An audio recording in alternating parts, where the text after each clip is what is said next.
Halo Bedikers.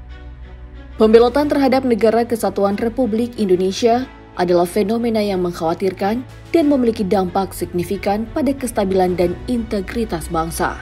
Saat seseorang aparat memilih untuk mengkhianati negaranya sendiri, yang merobek benang merah yang mengikat rasa nasionalisme terhadap negaranya. Lantas, siapa saja tokoh pembelot NKRI paling legendaris? Mari kita bongkar. Di urutan pertama ada nama Eliezer Awom. Ia merupakan salah satu tokoh senior kelompok pro kemerdekaan Papua. Semasa hidupnya, Eliezer disebut sebagai Panglima Tentara Pembebasan Nasional Papua Barat. Eliezer Awom lahir di Kampung Indasi, Distrik Bruyadori, Kabupaten Biak Numfor, Papua. Lahir pada tanggal 4 Juli 1948, Eliezer telah memiliki keinginan untuk menjadi abdi negara sejak kecil. Setelah menyelesaikan pendidikan tingkat SMP-nya, Eliezer lalu mengikuti Diklat Brimob Deplat Lido Cigombong, Bogor, Jawa Barat, 29 November 1965. Setelah lulus, Eliezer Awom kemudian ditempatkan di Makobrimob Kelapa II, Jakarta. Eliezer bertugas di ibu kota hingga tahun 1971. Setelah itu, ia bergabung dalam Resemen 12 Irian Barat. Eliezer bertugas di Sekolah Kejuruan Danton Batalion Jayapura. Ia ditunjuk sebagai instruktur kursus Brimob dengan tugas sebagai pengajar penembak jitu. Hingga akhirnya pada tahun 1984, Eliezer mengundurkan diri dari Angkatan Bersenjata Republik Indonesia dan memutuskan untuk bergabung dengan Tentara Pembebasan Nasional Papua Barat. Di ketentaraan kelompok separatis Papua, ia menjabat sebagai komandan peleton hingga tahun 1988. Setahun kemudian, Eliezer berhasil ditangkap oleh prajurit TNI. Ia kemudian dijatuhi hukuman seumur hidup dan menjalani masa kurungan di rumah tahanan militer Wena, Jayapura. Memasuki era reformasi pada tahun 2000, Presiden Abdurrahman Wahid membebaskan semua tahanan politik Papua, termasuk Eliezer Awom. Sejak saat itu hingga akhir hayatnya, ia menjabat sebagai Ketua Mantan Tahanan dan Narapidana Politik Papua Merdeka. Eliezer Awom meregang nyawa pada 15 Juni 2018 dalam perjalanan dari Kaimana ke Bentuni saat menjalankan tugas organisasi Papua Merdeka. Saat itu, ia juga menjabat sebagai Panglima Angkatan Bersenjata sekaligus Menteri Pertahanan Negara Federal Republik Papua Barat. Sosok pembelot NKRI yang juga cukup fenomenal yaitu Pratu Lukius. Ia diketahui merupakan seorang pria yang lahir dan besar di Wamena, Papua. Sosok kelahiran tahun 1996 ini memiliki nama lengkap Luki Yematuan. Namun di lingkungan keluarga, kerabat dekat dengan teman-temannya ia biasa juga disebut Lukius. Luki Matuan mulai diterima di Korps Barat Hijau sejak tahun 2015. Di Matra Angkatan Darat, Lukius merupakan anggota Batalion Infanteri Yonif 410 Alugoro yang berada di bawah kendali Komando Resor Militer 073 Makutarama dengan pangkat terakhir Prajurit 1 atau yang biasa disingkat Pratu. Luki Matuan sempat ditugaskan ke Kabupaten Intan Jaya, Papua. Di bawah bantuan kendali operasi Yonif Rider 400 Banteng Riders, Jawa Tengah. Lukius mulai bertugas di Papua sejak Agustus 2020 hingga dikabarkan menghilang pada Februari 2021.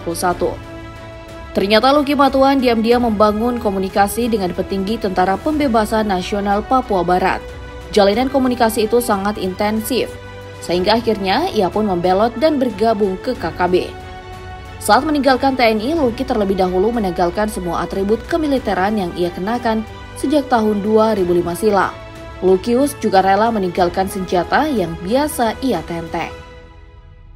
Tak lama setelah Lukius Matuan membelot, selanjutnya ada sosok Yotan Bugiangge, dikabarkan meninggalkan tugasnya di TNI Angkatan Darat pada Desember 2021.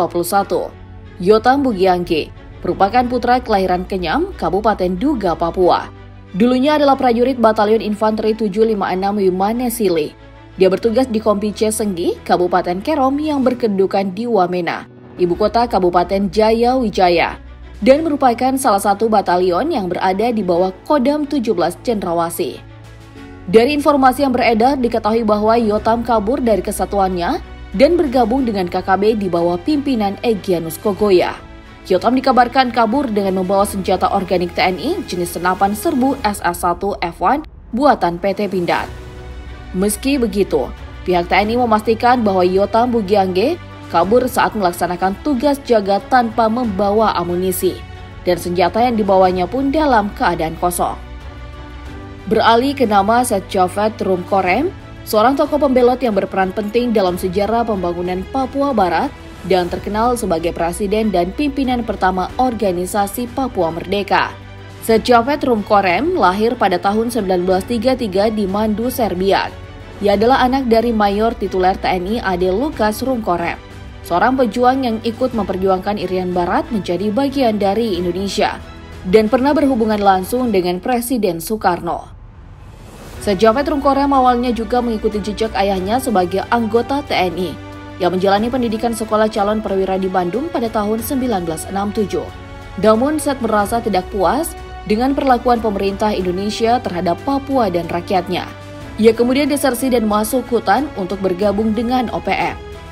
Pada tahun 1971, Setjafet Rumkorem bersama beberapa tokoh lainnya memproklamasikan kemerdekaan Papua Barat di markas Victoria Jayapura. Ia juga mengibarkan bendera bintang kejora sebagai simbol perlawanan. Setjafet Rumkorem memimpin OPM dengan visi untuk membebaskan Papua dari penjajahan Indonesia dan menjadikannya sebuah negara demokratis dan sejahtera. Ia juga mengorganisir Tentara Pembebasan Nasional sebagai sayap militer OPM dengan pangkat Brigadir Jenderal. Pada tahun 1976, Setjafet Rumkorem melakukan Operasi Jayapura, yakni sebuah serangan besar-besaran terhadap ibu kota Papua. Namun operasi ini gagal dan ia terpaksa melarikan diri ke luar negeri. Set sempat tinggal di Papua Nugini, Vanuatu, Swedia, dan akhirnya menetap di Belanda. Setjafet Rumkorem tetap aktif sebagai pemimpin OPM dari pengasingan. Ia berusaha mendapatkan dukungan internasional untuk kemerdekaan Papua Barat. Ia juga berkomunikasi dengan para pejuang OPM yang masih berada di dalam negeri melalui radio. Setjafet Rumkorem menghembuskan nafas terakhirnya pada 12 Oktober 2010 di rumah kediamannya di Wageningen, Belanda. Ia dimakamkan di sana dengan upacara militer yang dihadiri oleh keluarga, teman-teman, dan simpatisan OPM. Selanjutnya ada sosok Ananias Yalak, seorang mantan prajurit TNI yang dipecat karena menjual amunisi ke kelompok kriminal bersenjata Papua. Setelah dipecat, ia bergabung dengan KKB di Yahukimo dan menjadi salah satu pimpinannya. Pria yang juga dikenal dengan nama Senat Soul diduga terlibat dalam kasus pembunuhan staf KPU Yahukimo Henry Jovinski pada 11 Agustus 2020. Selain itu, Ananias juga terlibat dalam berakhirnya 2 personel TNI Angkatan Darat di Yahukimo. Pria kelahiran 23 Juli 1996 ini masuk dalam daftar pencarian orang Polres Yahukimo selama kurang lebih 2 tahun. Hingga akhirnya ditangkap oleh tim gabungan TNI dan Polri 2 September 2021 di Jalan Samaru, Distrik DKI.